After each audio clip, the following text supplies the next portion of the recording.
The next thing I knew, there was a fight going on, and the guy I was with beat the man to death with a crowbar. I was sprayed with blood and brain matter, and in complete shock. I had never seen anything like that. I never expected anything like that. At Sticky Situations, we intend to blur the line between law and crime. Follow us as we delve into the stories on both sides. Content may be disturbing to some. Viewer discretion is advised. How you doing, folks? It's Sticky here with Sticky Situations. Beside me over here, I have my co-host, Kim. Miss Kim, and across the room from us here, we have Julia. How you doing, Julia? Doing okay, thank you. Absolutely. So, Julia, why don't you tell us a little bit about, kind of why you're here and a little bit about your life growing up? Well, I was doing a lot of drugs. Lots and lots and lots of drugs. What are we talking about? We're here to talk about past experiences dealing and buying drugs and things that happen to people when you do this. Absolutely. What kind of drugs were you into when you were younger? When I was younger, a lot in the early 80s, when the CIA first introduced crack into the Watson Compton area, I happened to be there. Oh. And it was feeling good. My husband and I ended up in LA. Friend and one of our neighbors got us to doing the crack. And that was all she wrote for him. He was hooked the first time. Yeah. I started out doing it to keep him from doing so much. You take his, didn't Yeah. And it got to the point where he couldn't get any from Watts or Compton. The gangs wouldn't sell to him because he'd said something that they didn't like. And they loved me. They would give me extra. And they always made sure that I was safe traveling through the territories. And that was back when they were more protecting the neighborhood Yes, that they turned into. Exactly. Yeah. Yeah, the early days before it got bad. There was one night my husband had been out breaking into cars, got caught, he was in jail. One of my neighbors comes over and asks if I'd run down to Compton with him. I'm like, sure, why not? We get back and go over to his place, and he goes in the bathroom to use the bathroom, and I took the first hit, and I remember what happened. I felt my heart stop. The pain was the worst I have ever had in my life. I fell to the floor. He comes running out, and he had been an EMT at one time, so he started doing CPR on me. The first compression released all the smoke from my lungs. It hit him in the face, and he about passed out from it. He brought me back, and I decided then and there, I'm done. We've got my husband out of jail and went back to his hometown. We ended up splitting up after he got some other chick pregnant, and the last I heard from him, he darkened the windows on his car so much, the cops pulled him over one night and he had 4 pounds of the best weed in the city in the front seat of his car. So he went to prison, and of course they only booked him with 2 pounds, but yeah, that's the way that went. Right. And I haven't seen or heard from him since. Well, divorce went finally, and final life was good. I took off traveling, and I ended up in a beautiful part of the country, and got mixed up with some good bikers and some not so good bikers. And I was still using everything but the crack at the time. Lots of speed. That was also a time too when some drugs weren't as mixed up and laced with certain. Exactly. It was actually safer to be a drug addict back then than it is now. Before the fentanyl age. Yeah. Exactly, because if the cocaine was more pure, Yeah. Absolutely. so yeah. And the heroin was actual black tar heroin. Mm-hmm. So yeah, Yeah. you actually knew what you were intaking and where it came from. Yeah. And I tried IV twice, and I got really bad veins, so that was not working. Would you say that, because you're saying you kind of started, you even talked about, how early you got drunk for the first time, how you kind of grew up doing drugs. It kind of sounds like, how can I put this? It sounds like you like the addictive things, but do not have an addictive personality. Did that play into any the way you've chosen to live your life and just make any type of split decisions? It could. I've thought about that a lot in the last several years. At the time, I finally figured out several years ago that during my younger life, I was just trying to get somebody to kill me. That much trauma and pain. Yeah, kind of a rough childhood. Gotcha.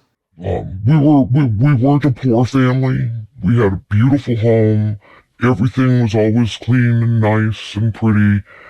And just when your mother hates you and never wanted you to begin with, Gotcha. doesn't bode well.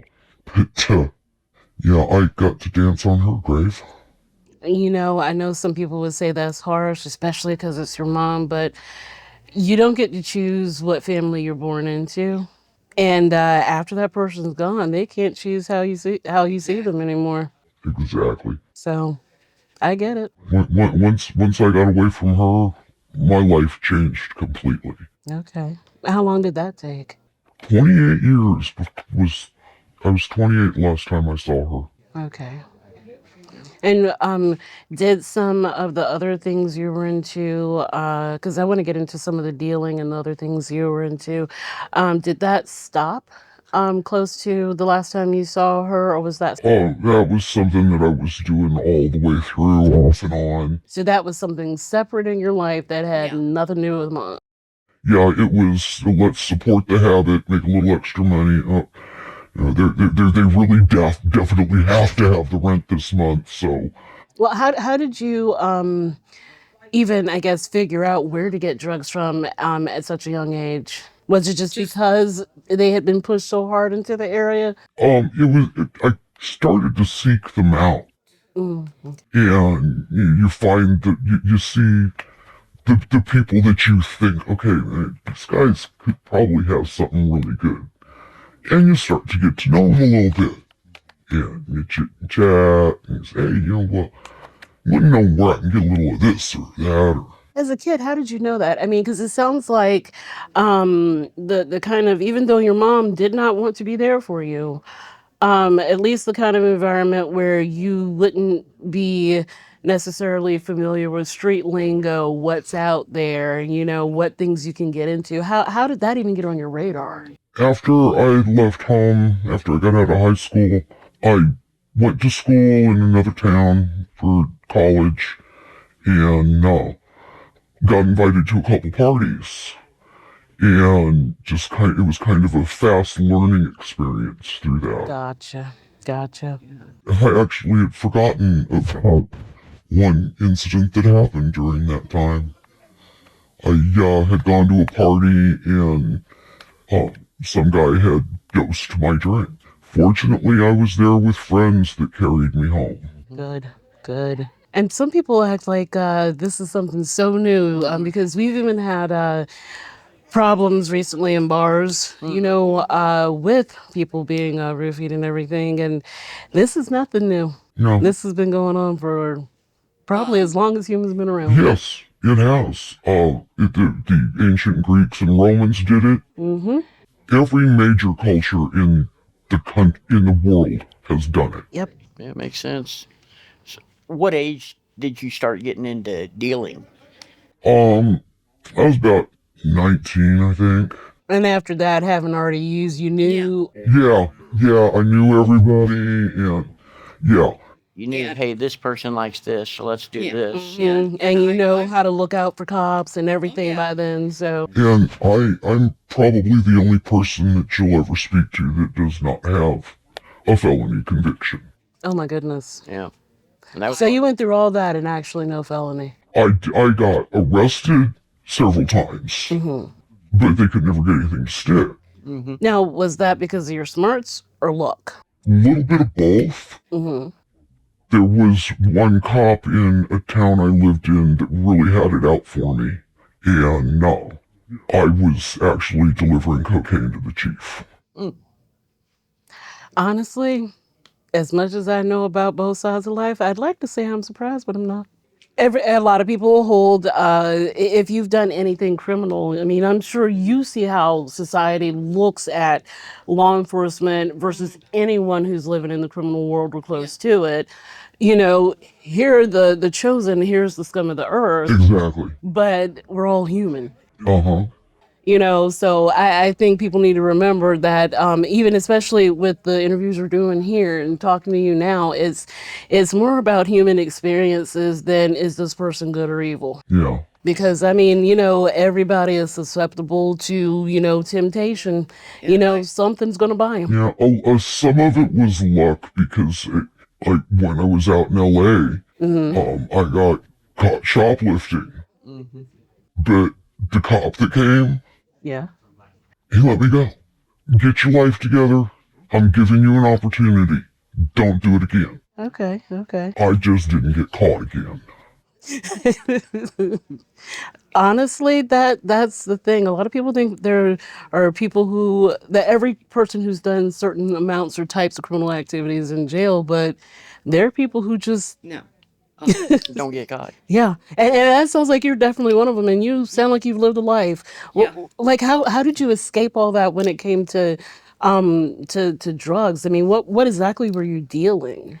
I was dealing whatever I could get a hold of, pretty much. Loved dealing speed. I still would love dealing weed, but I don't have a source or the money to get started. But even though it's legal where I live, there are still people that don't like to go to the store to buy it. Very true. Yep. Very I true. still like the old school way. Yeah, the old school way, and it's actually cheaper. And Yeah. better. In a lot of ways. In a lot of ways, yeah. Yeah, I've dealt probably at least a half ton of weed in my life. And were you transporting any too, or was this just Oh, well, I did once. Oh, tell us Okay. about that one. Yeah. I used to hitchhike around the country a lot. okay, okay. And I was riding with a trucker friend of mine, bobtailing, no trailer. He says, I gotta go pick something up, and I don't want to drop you anywhere because it's not a safe area. So I'm gonna need you to hide in the sleeper and not make a sound. And I said, okay, no problem. I can do this. I crawled into the sleeper, crawled up under the covers, nobody could see me, and I could see out the little side window. We crossed the Rio Grande. And we're driving on dirt roads. Okay. Then we pull up, and all of a sudden there's bright lights everywhere. And we pull in, and he gets out, talks to some people. I'm looking in the trees. There's guys in the trees with guns. There's just, it's like, okay, yeah, I understand now. And I'm being real quiet. We hook up to the trailer. Everything goes fine. They talk for a little bit. He gets in the truck. He says, I'll let you know when you can come out. It's all right. And we get back to his place, and he goes to the back of the trailer, opens it up, cuts open a bale, and handed me about 6 pounds of weed. Said, thanks for going with me, honey. Come on in, have some dinner. We'll get you the truck stop in the morning. I got an extra bed in there. The man never tried to lay a hand on me, and I don't know whatever happened to him after that. I never saw him again, but It was an interesting experience. Oh, I'm sure it was. I mean, looking out through there, seeing everybody So, with so guns. basically, you Yeah. you crossed into Mexico unknowingly, and then you either ended up with the Yeah. police or on an cartel Cartel. compound. Okay, that's what I was figuring. Sounded like a cartel compound. Yes, it was. Pick up, go back, Mm-hmm. chill out. You go your way, he goes his way, and Yep. get And delivered. everybody Gotcha. happy. Okay. And I didn't see where the crossing was. I didn't see anything because it was really dark where we were at. And it's only like 2 in the morning. 2 in the morning. Wow, wow. Let me see.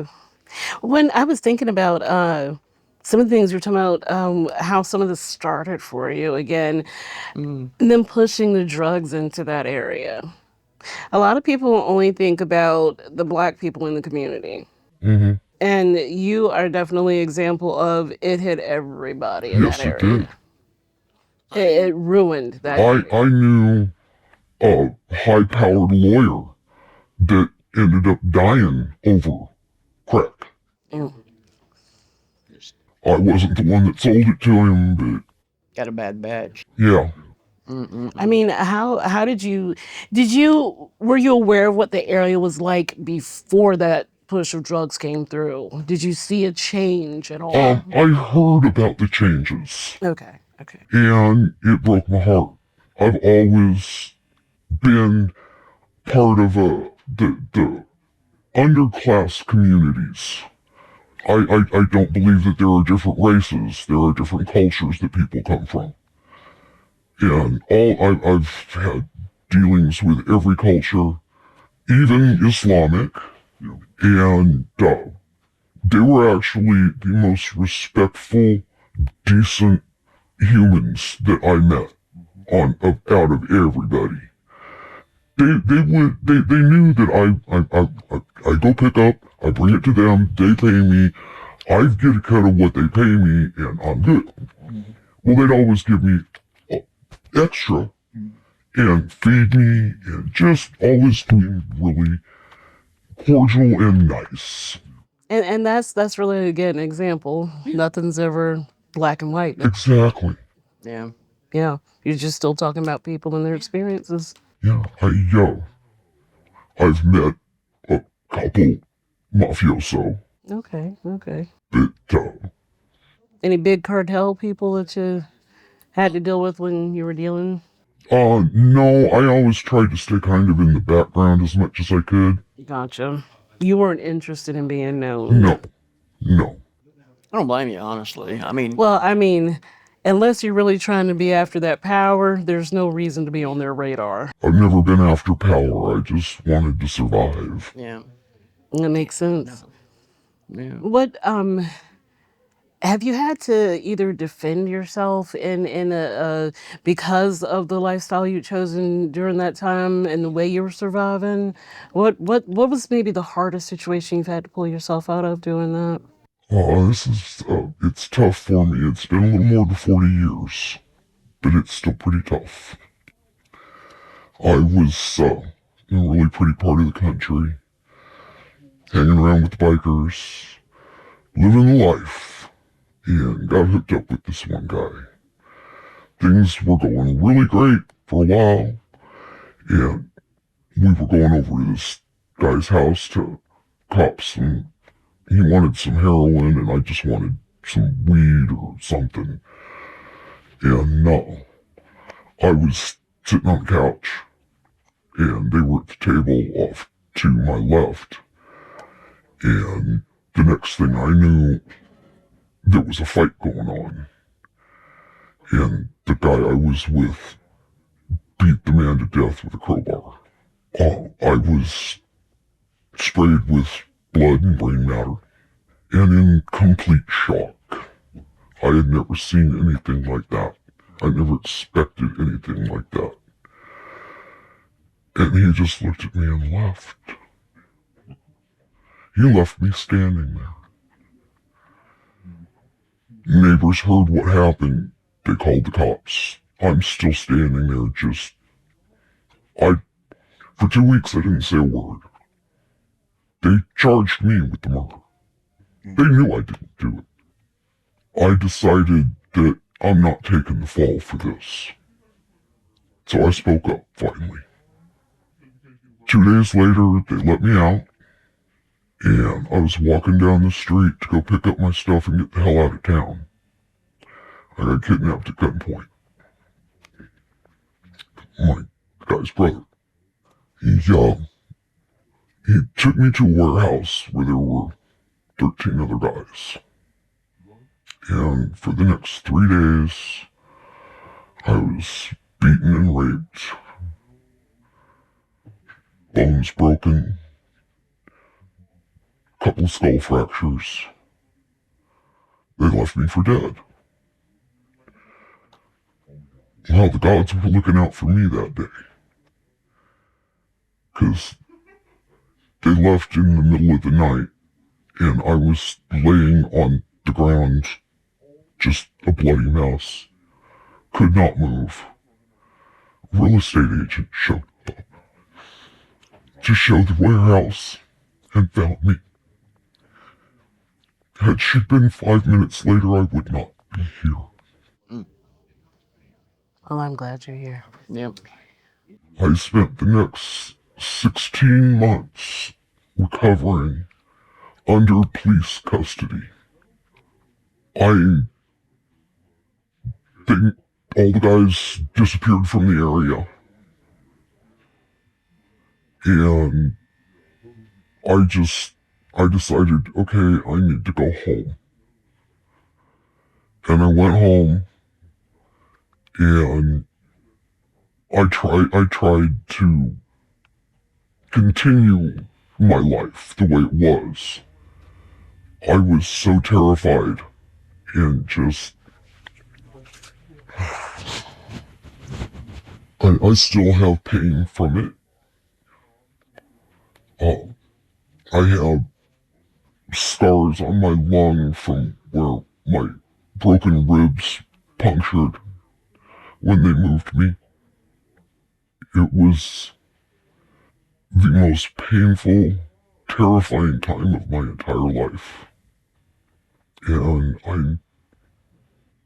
the last I heard, there's only 2 of those guys left.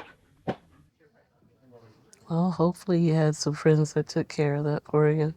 Mm-hmm. Yep. They're either dead or in prison, so that makes it easier for me to be out and about in public, and Oh, hell yeah. I definitely understand. I feel safer where I am. I'm just imagining the nightmares I'm going to start having again. Do you want to take a break? Yes, please. Okay. Yep.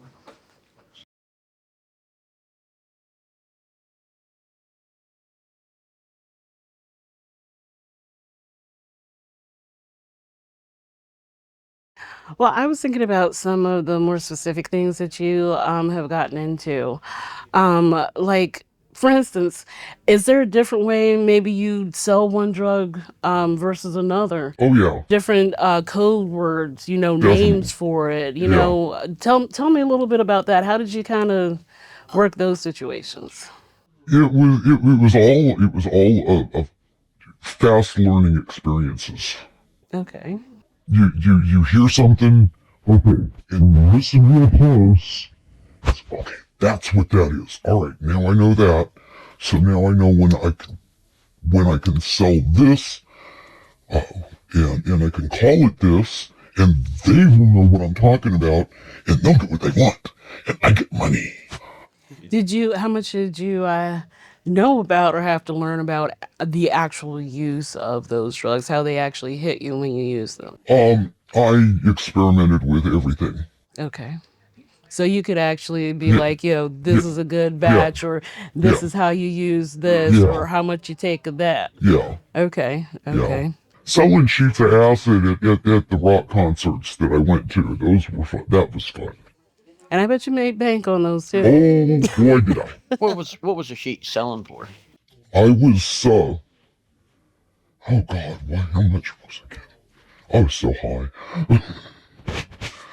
I think I was getting $100 a sheet, and there was only like 6 or 8 hits on that sheet. Oh, But the stuff that I would sell at the concerts, man, people be tripping all over so the it was place. primo, Yes. and okay, so it was worth the It 100 was for them. worth that C-note every Yeah, time. yeah, Yeah, gotcha. no. I would sell one sheet and just sit back and wait. See how it's gonna And hit people. and I'd watch, and I'd see the guy walking around, and he'd hand it out to his friends. They'd walk around, tell other people where they got it from. Word of mouth. Yeah, Did you kind of judge how much? Because I mean, I know you, of course, had to return a certain amount to yeah, your supplier. yeah.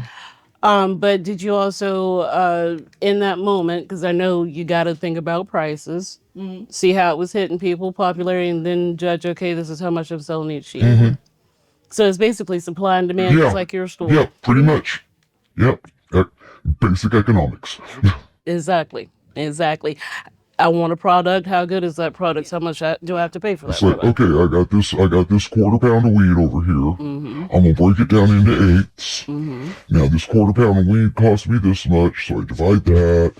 Okay, that's how much each eighth costs me, and this is how much I want to make off of it, so this is going to be its price. Right. Right. And I would go to the bar with 30 or 40 eighths and come home with $7,000.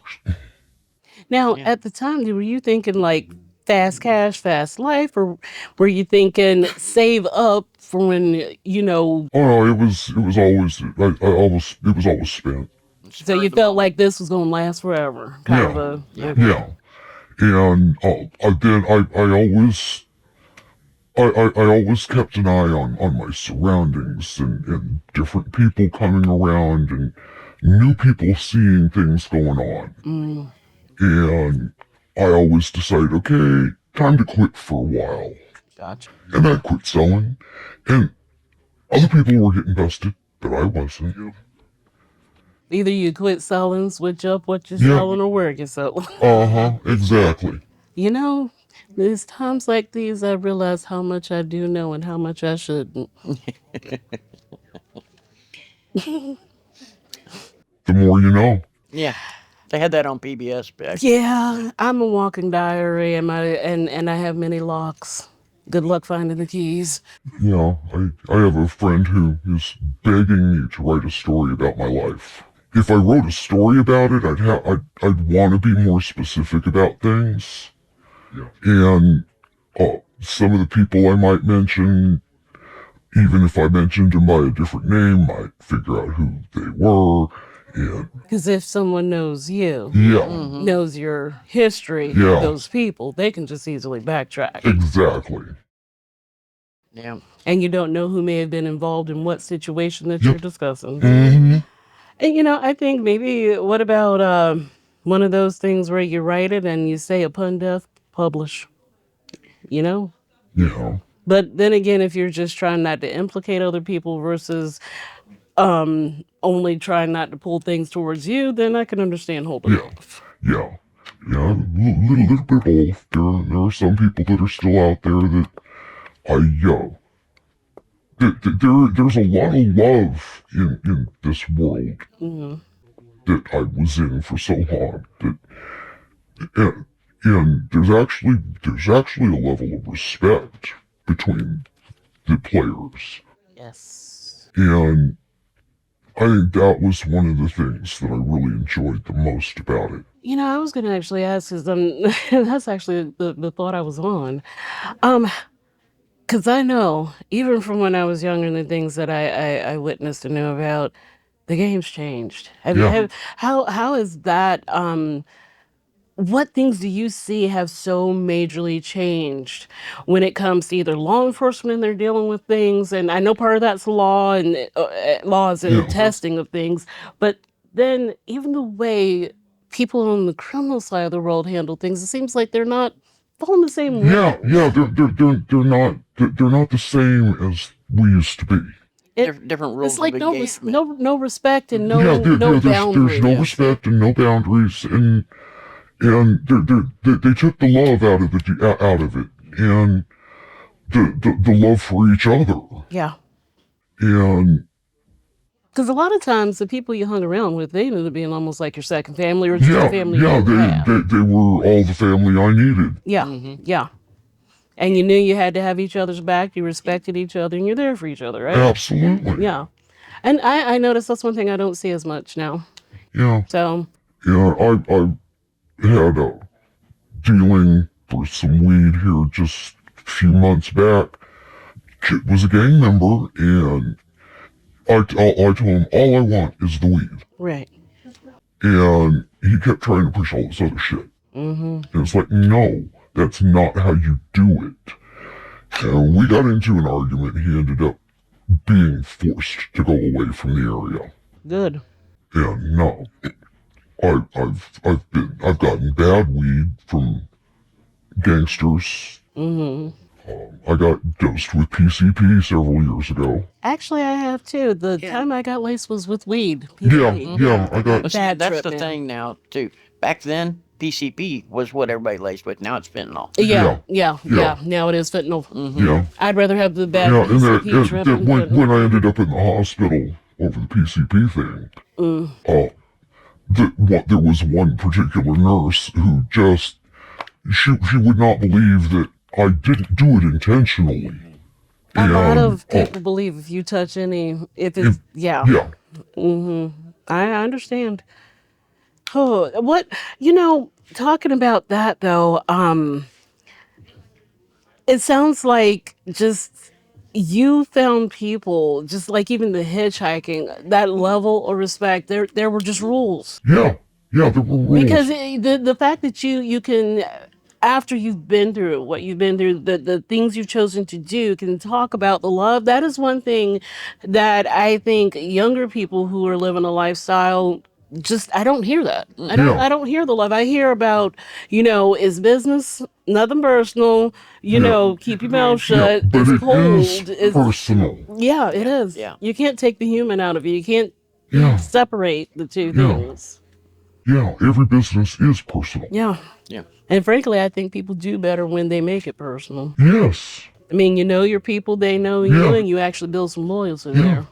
there. Hell, I'd have people call me up at 3 o'clock in the morning. Honey, can you come see me?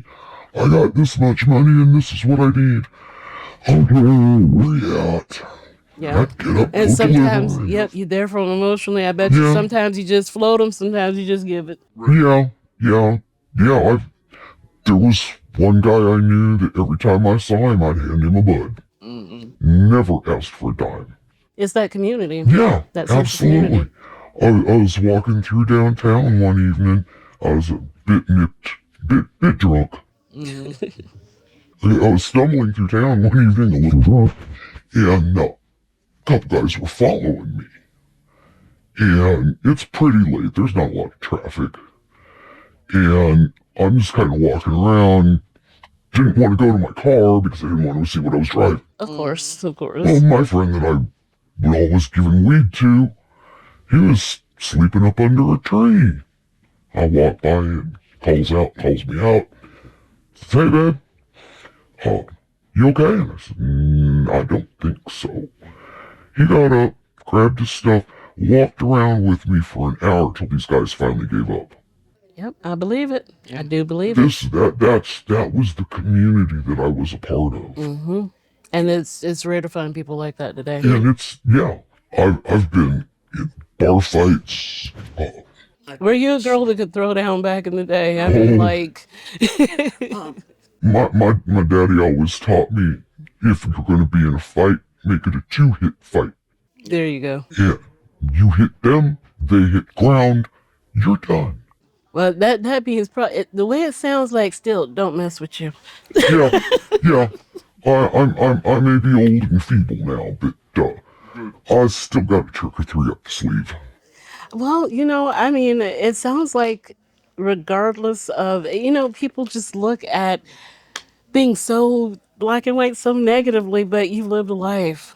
Whether it was for survival, for fun, for whatever, you made some bold ass choices. Yes, I did. Made a lot of money and you had fun.